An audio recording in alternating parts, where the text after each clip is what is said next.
Welcome to Chris Parkin Shooting Sports. Today we're going to be having a little look at the Parkin SA19 LRF thermal rifle scope, suitable for air rifles, rimfires or centerfires. Please stick with us and watch and see what we get on with.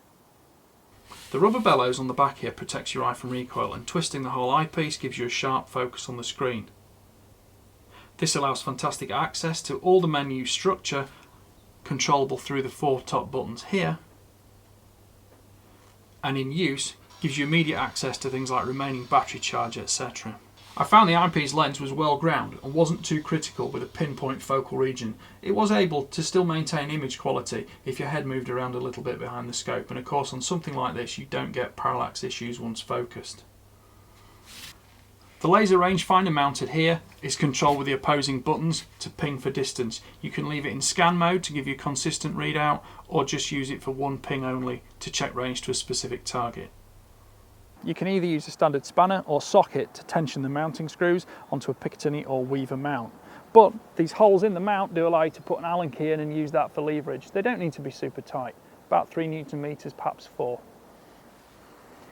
The underside rail gives you multiple positions to increase or decrease the extension rearward of the PARD, or forward if you need it to be from something like an AR-15. The unit's supplied with an 18650 battery and charging unit. It fits underneath this nil cap on top of the scope. Simple. The supplied battery charger is USB compatible, so it's easy enough to leave it in your vehicle on charge if required for spares. The front of the scope is protected by this rubber cap. When first turning the unit on, a single press on the front fires the unit up in about 2 seconds. In use, a fast press turns the screen off, another fast press turns the screen back on. A longer hold shuts the unit down entirely to save battery. I like the fact that the power button is segregated and separate from the menu structure. It means you're not accidentally going to turn the unit off when you're trying to do something like change magnification or screen brightness, something like that. Focusing on target requires manipulation of the objective lens here, which is fingertip light but smooth, and it also doesn't move in use unless you want it to. Personally, I think the easiest way to zero any thermal rifle scope is to use a disposable heat pack, shake it into use, get it warmed up and staple it onto a cardboard backer so it's easy to both aim and see bullet impact points, and you're not making any guesses, wasting any ammunition.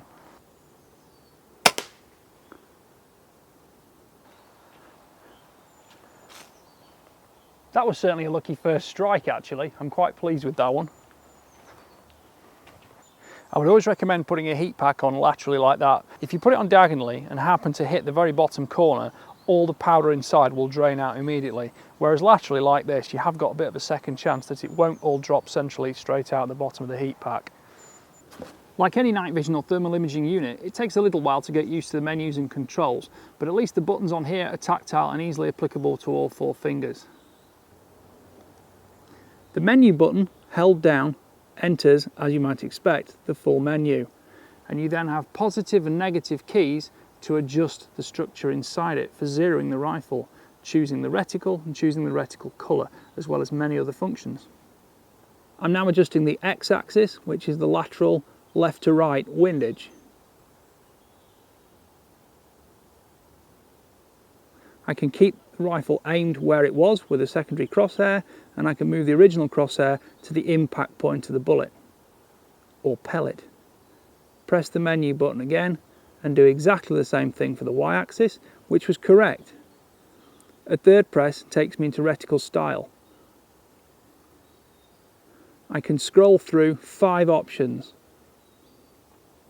1 is the simplest crosshair, 2 is a crosshair with a floating centre cross or a floating centre dot, 3 is a bit like a German crosshair with 3 lateral arms at 3, 6 and 9 o'clock and a floating dot in the centre. Reticle 4 has hash marks for aim over points and windage markers. Reticle 5 is the most complicated with additional windage and elevation markers. Dialing left from shot number 1 gives us shot number 2 just to left of centre in the bag, so I think we'll return slightly and hopefully we'll be zeroed then. A long hold on the front button changes through the different colour palettes: sky, white hot, black hot, red hot, through to a purple like neon scale. Once correct reticle focus is achieved on the screen, I don't find you need to set it up or change it again through use. Just the front focus depending on the range of the target. To zoom the scope, press the front button. 1, 2, 3 times for maximum magnification, and the 4th time drops it back to initial level. Shot number 1 was there, shot number 2 was there, and shot number 3, 4 and 5 are all into this centre group here. I think I might just move one more click to the right. You can now see we've got the main group central in the rectangular packet. I'm going to keep shooting a few more just because I like the practice. I'm very happy with the way that's performing. Here you can see some of the hot powder spill out. Remember, these small packets can be quite uneven in terms of the volume of powder within them and where it's distributed. The scope will tend to see the hottest spot, not necessarily the right square, circular or rectangular shape. So just be sure that what you see in the scope is representative of what is on target. You probably won't see bullet holes in your target through the scope, so it's very important to try and have an additional spotting scope or pair of binoculars with you to help at this time of setting up. There are 5 zeroing templates for 5 different rifles, marked A, B, C, D or E. Each one carries an individual 0 reticle style reticle colour. Objective lens size is 19mm with an f1.0 focal length. The internal sensor is 384 by 288 pixels with a 17 micron pitch. The exit pupil is 8mm, which is slightly larger than the human pupil. The depth adjustment is -to +5 to compensate for your natural eyesight. Eyepiece resolution is 1024 by 768 pixels. Field of view on the internal screen is 19.5 degrees wide by 14.7 high. There are 5 interchangeable reticle types and human detection range is rated at 700 metres with 1000 metres for a vehicle. Dimensions of 147 by 51 by 65.5mm are very compact, which is appreciable on small rimfires and air rifles especially. Overall weight is 330 grams. The top centre of the screen at 12 o'clock has compass bearing and the bottom right corner shows remaining battery power. Left and right side have roll and pitch angle measurement and display systems, so you can tell if you're tipping the rifle somewhere you don't want it to be. Pressing the menu button to bring up the complete menu gives you the options. You can look at language, move into the rangefinder, and you can select from either meters or yards. Hot tracking can be turned on or off. Picture in picture can be turned on or off. And you can also have the compass and posture, which gives you indications of whether you're canting or tipping the rifle. You can switch off either the vertical or the roll pitch indicators. I don't find the two obtrusive onto the image because they're spaced widely to the edges, so they don't really restrict what you can see or view.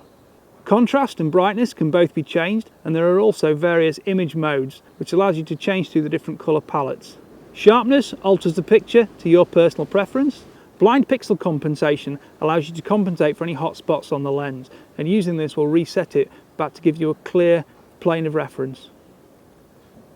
You can return to default settings, and you can also enter the time and date. Performance from the rangefinder was most consistent at 250 to 300 metres. I did find I was getting returns over 500 metres, but I wasn't likely to be shooting with thermal imaging at that distances at night. Use in daylight was acceptable, but you did need a very hot target to make sure you got good image resolution as an aiming point. Texture and composition was very much dependent on air conditions, and it was obviously better when it was cold and dry rather than damp or warm. Swapping it from one rifle to another is as easy as this, and once I've swapped it from one gun to the other, all I need to do is change my gun profile. Now, I've tended to go smallest to largest, so my air rifle is profile number 1 and this 243 is profile number 3, so that's A and this is C.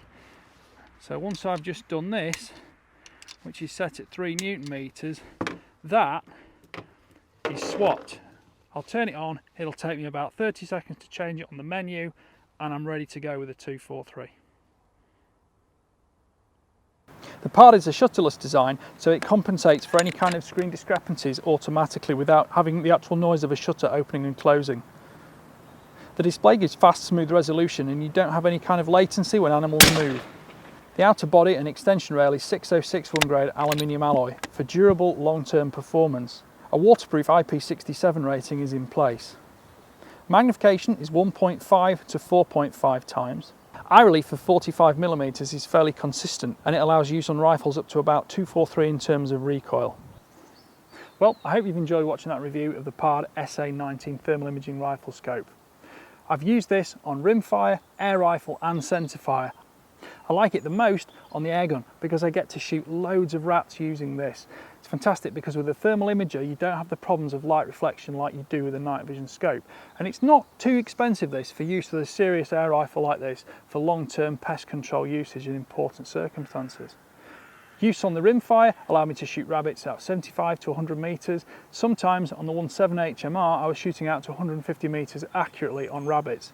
I preferred it for use on centrefire though, with fox control my main priority, and took foxes over 225 metres away with it.